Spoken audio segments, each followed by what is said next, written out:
前后8个螺丝先降到最低咯。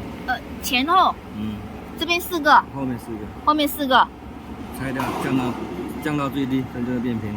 哦，降到最低，现在是有一点点高度是吗？哦，它中间有点空隙，然后给它降到最低，就是直接平行下面是吗？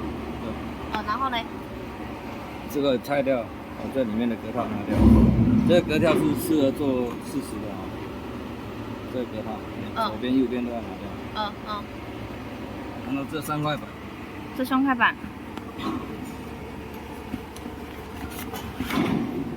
要垫到这个面到下面2公分。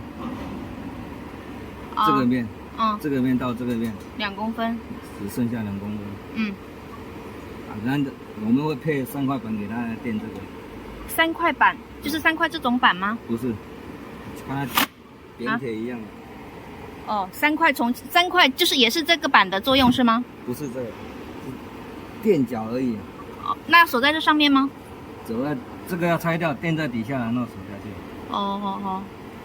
距离是这个面到这个面，这个面到这个面2公分。好。